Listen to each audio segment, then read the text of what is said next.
We all seek happiness in this world. If I ask from you, would you like to be happy in your life?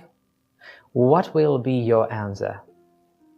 You will say, of course, I want to be happy in my life. I want this peaceful state. I need to be in that. That is your answer.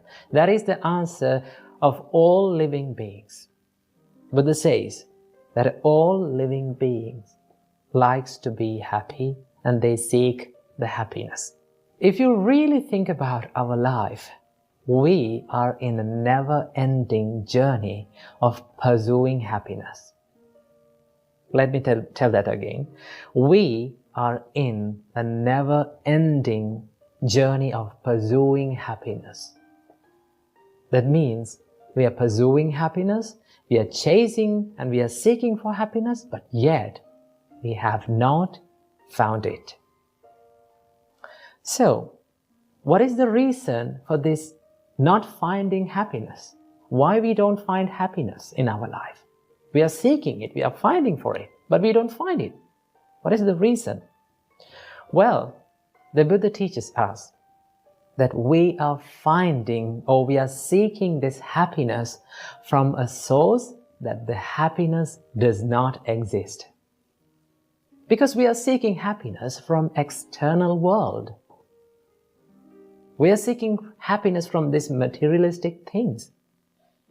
Well, when you seek happiness from materialistic things or external world, you get pleasure, but that is not happiness. Pleasure is something temporary and it gives you this instant gratification.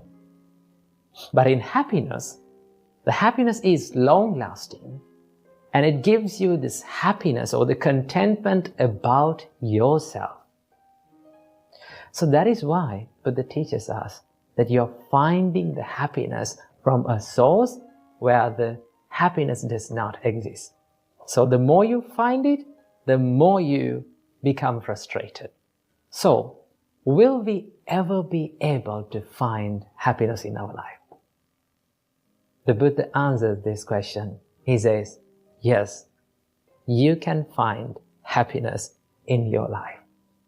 How to do that?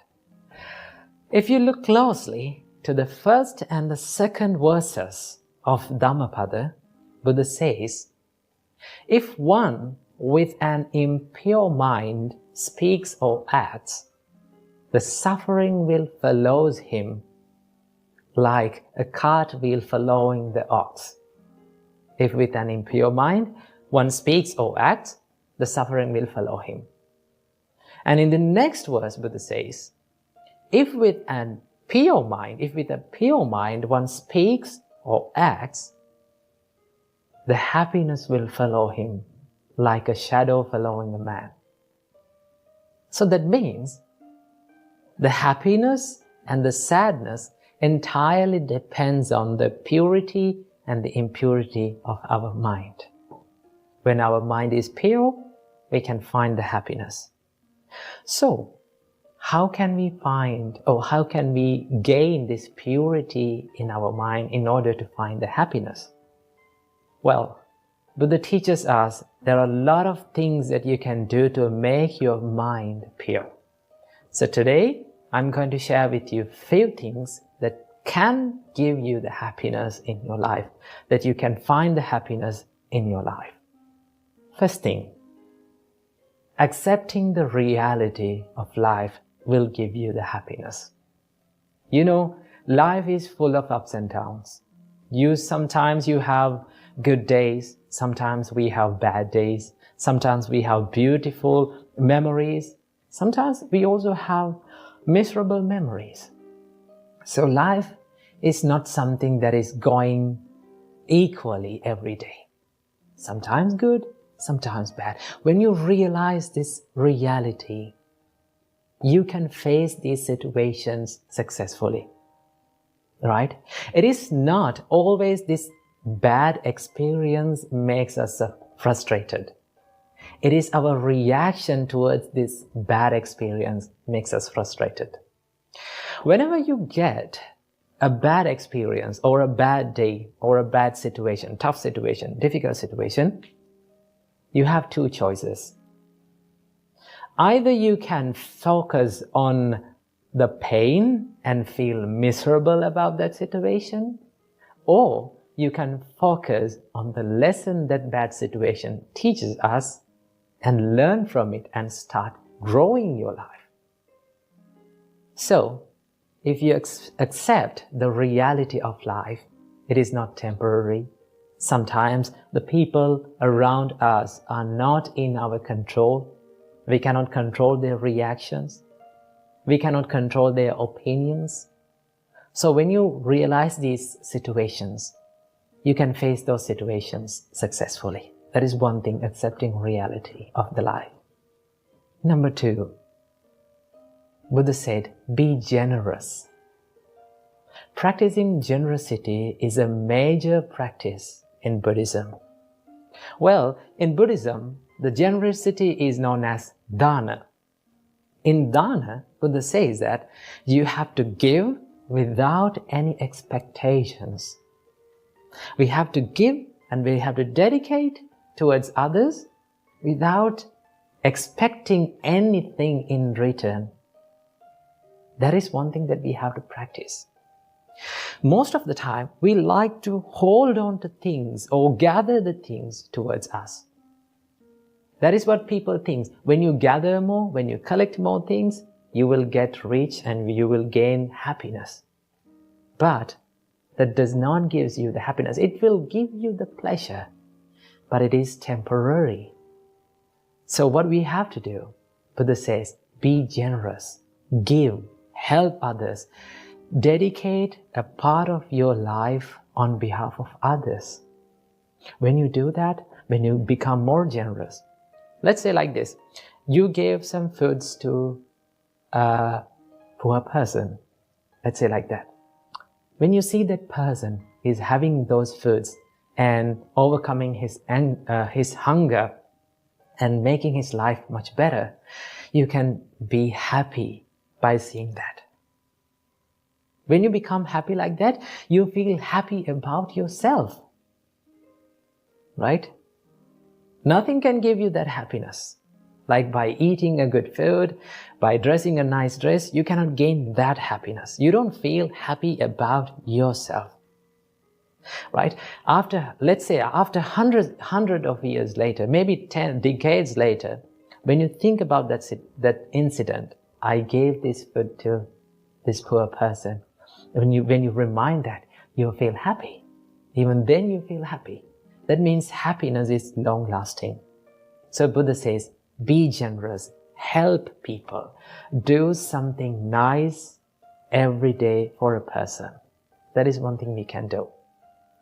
And number 3, forgiving. Forgiving is one of the most important things that we can do to create happiness in our life. We have to forgive ourselves. Also, we have to forgive others too. Because forgiving, when you forgive, it doesn't mean that you are saying okay to others' mistakes. It's okay. No, you're not saying like that. When you forgive, you make your heart free. So when you forgive, it's not for that person, it is for you. And also we have to forgive for ourselves. There are so many mistakes that we all have done in the past. If you hold on to past, and if you make this present moment miserable, that will not give you the happiness. So what do we have to do? Whatever the bad thing that we have done in the past, we have to have this ability to forgive ourselves and start all over again. We all have that ability, right? We all have that privilege to start our life again and make it a better one. Okay? So no one is perfect in this world. We all have done mistakes. One thing that we have to do is to forgive and start doing good things. So these are 5 things that we can do to create happiness in our life. And also, there is one happiness that is called the ultimate happiness in this world that the Buddha teaches us. That is called nibbana or nirvana. That is the enlightenment. When you realize about the reality of this life, and when you remove this desire or the craving that arises within your mind, then Buddha says that is the ultimate happiness. Simply, the nibbana means ragakkayo, dosakkayo, mohakkayo, nibbana. That means removing of the desire, anger, and the delusion of the mind is called the enlightenment. So that is the highest level of happiness that we all can reach. So when you practice these practices, right, when you engage yourself in wholesome state, that will create you the happiness in the life. So practice these things and make your life a happier one. Namo Buddhaya. Namo Buddhaya. Welcome to another video. In today's video, we are going to discuss about how can we clear our mind. Now, so many of you complain when I'm meditating, when I'm studying, there are so many thoughts popping inside our mind. I cannot stop it. I'm worried. What can I do? Well, the reason for this problem is we are looking at the meditation and we are looking at our mind in a wrong way. Always remember, meditation is not about emptying your mind. Okay? You can meditate while having thoughts inside your mind. That is the most wonderful thing about meditation. You don't want to empty your mind. You don't want to close the mind and let not other thoughts come in. No. Okay? Just try this to yourself. If you try to stop thoughts, what will happen? The nature of your mind is it will generate more thoughts again and again. Okay? That is the nature of your mind. Because we don't know that trying to stop thoughts is also a thought. Okay? So remember, meditation is not about stopping thoughts. It is about being aware of your thoughts. There is one practice in Buddha's teachings. It is called Cittanupassana. In Cittanupassana, Buddha introduced us to a wonderful meditation of being aware of what comes into your mind. Okay? Let the thoughts come into your mind, but be aware of it. Because most of the time, we are not aware of what is going inside our mind. That is the problem. That is why we get caught to these unwholesome thoughts like greediness, craving, anger, hatred, and a lot of things. Okay? Because we don't know what is going inside our mind. The Buddha teaches us, that Buddha introduced us this meditation to be aware of what is coming into your mind. Let's say a lustful thought came to your mind. Okay, it's okay. Everyone feels lust. Everyone feels this craving and desire inside their mind. But the problem with most people is they don't know that their mind is under desire, under lust. Okay? But if you can be mindful, okay, if you can detect when the lust arises, this is a lustful thought that is popping inside my mind. If you can detect it, if you can identify it, then the nature of your mind is once you identify your thoughts, once you are aware of that thought, it will start to be silent. Okay? It is something like a little baby. Look at your mind like a little baby. Okay? Now, when we are not aware of the babies, what they are doing? They are doing a lot of nasty things, okay? They are doing a lot of naughty things. Why? Because we are not aware of them. But once we pay our attention, they try to behave. Okay? Because they know that my parent or these elders are being aware of me. Okay? So they try to be disciplined. And also, the nature of kids and the nature of little kids is they are very curious. So does the mind. Mind is very curious. It likes to cling into certain things and like to search certain things. So what we can do to quiet our mind or to make silence inside our mind is just to pay attention to what comes into your mind. Don't try to stop it. Okay? The more you try to stop it, the more it will come. So what we have to do, just be aware of it.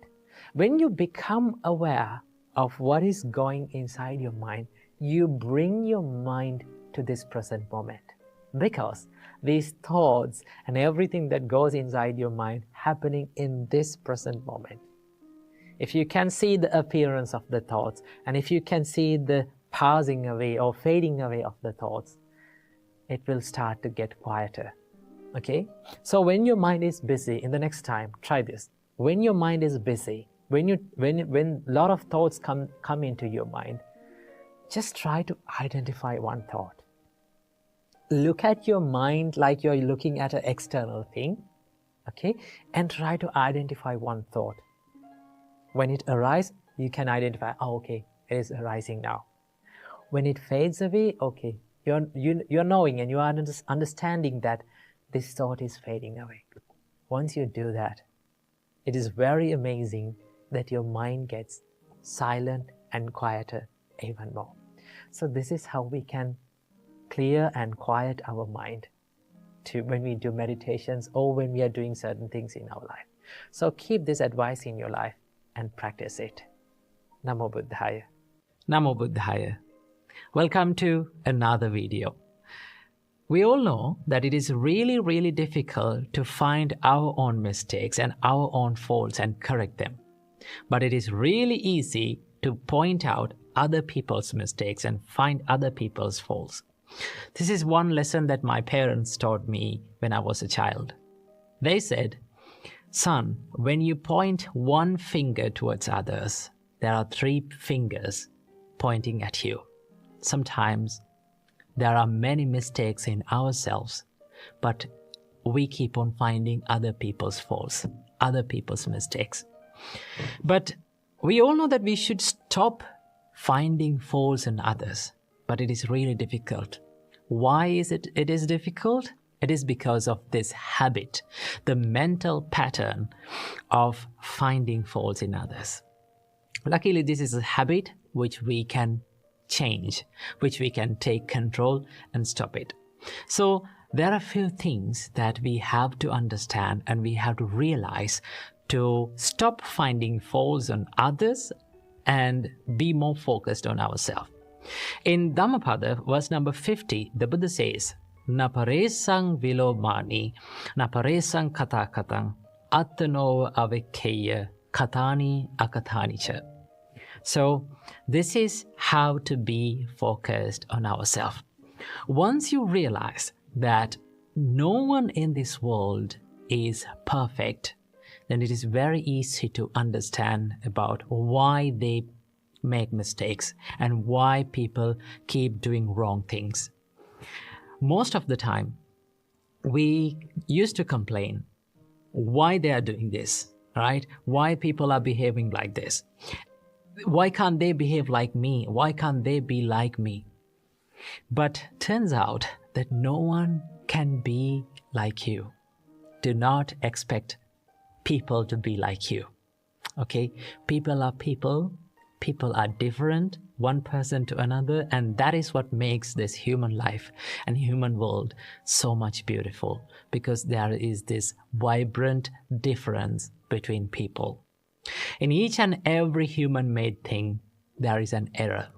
So back in those days when we were learning physics, we used to calculate all the things and measurements, and when we are doing it, we calculate one thing that is called the human error. Okay, what is it? The human error. That means the nature of humans is that there is an error always.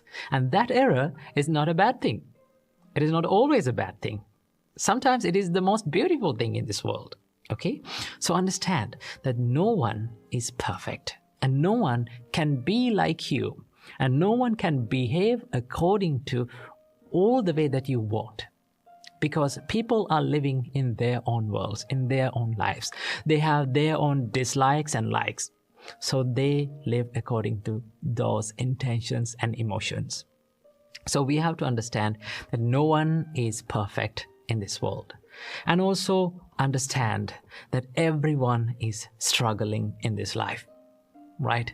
There is this unsatisfied nature in everyone's life, isn't it? This is one thing that we have to understand. This is one of the major teachings in Buddhism.